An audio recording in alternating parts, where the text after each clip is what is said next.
यीशु का एक चेला था जिसको उल्टा क्रूस पे लटकाया था, और उसका नाम है पतरस। इस व्यक्ति ने एक सलाह दी, आइए सुनते सलाह क्या दी। तो लिखा है कि पतरस की सलाह पूरे मसीह समाज को, आइए पढ़ते काल क्या लिखा है। दूसरा पत्र 3:11 लिखा है, तो जबकि ये सब वस्तुएं इस रीति से पिघलने वाली है, तो तुम्हें पवित्र चाल चलन भक्ति में कैसा मनुष्य होना चाहिए, परमेश्वर के उस दिन की बाट, कौन सा दिन, the day of the Lord की बाट किस रीति से होना चाहिए, उसके जल्द आने के लिए कैसा यत्न करना चाहिए, जिसके कारण आकाश आग से पिघल जाएंगे, आकाश के गण यानी कि तारे बहुत ही तप्त होकर गल जाएंगे। इसको पढ़िए, पर उसकी प्रतिज्ञा के अनुसार हम एक नए आकाश और नई पृथ्वी की आस देखते हुए जिनमें धार्मिकता वास करेगी। इसलिए हे प्रियो, जबकि तुम इन बातों की आस देखते हो, तो यत्न करो कि तुम शांति से उसके सामने निष्कलंक और निर्दोष ठहरो। वाह, किसकी सलाह है? किसकी सलाह है? ये पतरस कौन है? जिसको ये प्रकाशन मिला था कि यीशु हेडीज में जाके आया, और वो कह रहा है कि अगर तुमको यहां नहीं जाना है तो तुमको एक सलाह देता हूं। सलाह क्या है? ये वाली। सब लोग ठीक? सलाह है ये वाली। पहला पत्र 4:17, क्योंकि वो समय आ पहुंचा है कि पहले परमेश्वर के लोगों का न्याय किया जाए, जबकि न्याय का आरंभ, आगे पढ़ो, हम ही से होगा, तो उनका क्या अंत होगा जो परमेश्वर को नहीं जानते। सब लोग ठीक? यदि धर्मी व्यक्ति ही कठिनता से उद्धार पाएगा, तो भक्तिहीन और पापी का क्या ठिकाना।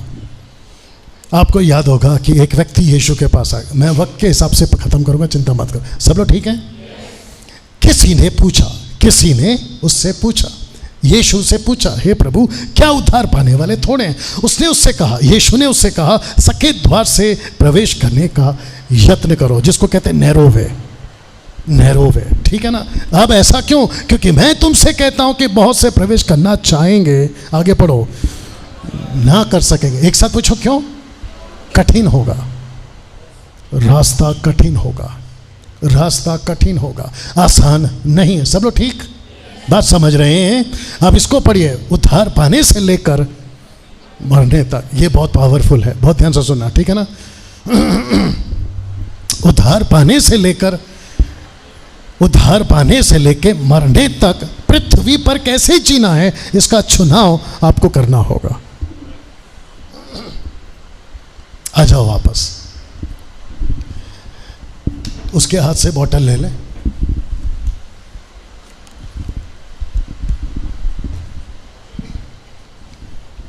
कैप बंद कर दे।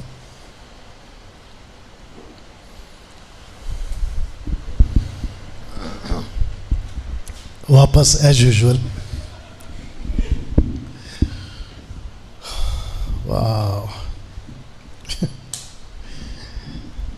सब लोग ठीक? मैं फिर पढ़वा देता हूं, क्योंकि आपको नहीं दिखेगा, मुझे यहां दिख रहा है। उद्धार पाने से लेके मरने तक पृथ्वी पर कैसे जीना है, उसका चुनाव आपको करना होगा। ओके? ये भी विश्वासी। इसमें फर्क एक ही है।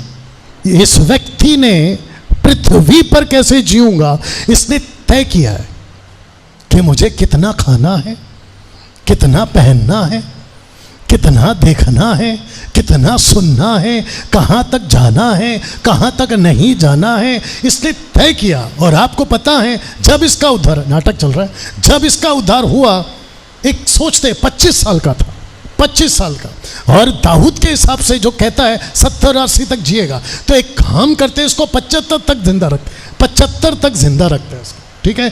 तो 25 से 75 तक पहुंचने के लिए इसको कितने सालों की तैयारी करना है? 25 और 75, कॉमन सेंस 50, बाहर से तेल लाओ। You understand? मैं फ्रेम में हूं।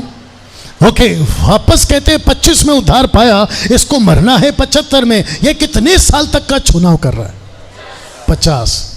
आपके पास आते हैं, इसका भी 25 में उद्धार हुआ, इसको भी मरना है 75 में, लेकिन बंधे ने कोई तैयारी नहीं की। ये जहां नाटक में ये जहां चाहो, आगे का बोल दिया करो, जाता है, जब चाहो खाता है, जैसा चाहो पहनता है, जो चाहो देखता है। ये भी एक ही चर्च में, ये भी एक ही चर्च में, इन दोनों का पास्टर एक ही है, बाइबल भी एक ही है, बीच बीच में मुझ जैसा आने वाला बाइबल टीचर भी एक ही है, लेकिन फर्क देखो कितना है। इसने कैलकुलेट किया है कि पृथ्वी पे कैसे जीऊंगा, और इसने कैलकुलेट नहीं किया है कि पृथ्वी पे कैसे जीऊंगा। जल्दी से बैठ जाओ और मैं आपको फिर से बता देता हूं, ताकि आपको समझ में आए कि उद्धार पाने से लेकर मरने तक पृथ्वी पर कैसे जीना है। इसका चुनाव आपको करना होगा। अपने चर्च में से कुछ लोग बैकस्लाइड हो गए। जल्दी से बताओ क्यों?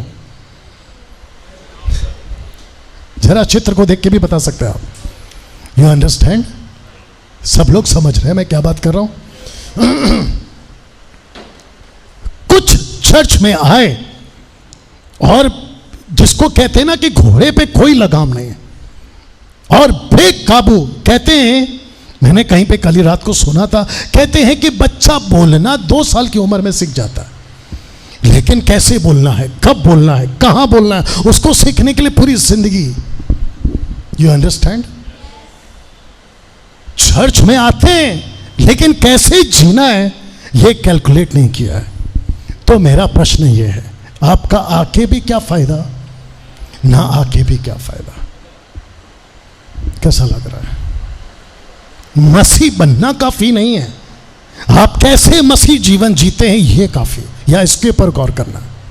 पड़ोस वाले का कंधा पकड़ो, उसको जोर से पकड़ के हिलाओ नहीं करो, और उसको पूछो, भाई बात समझ में आ रही है?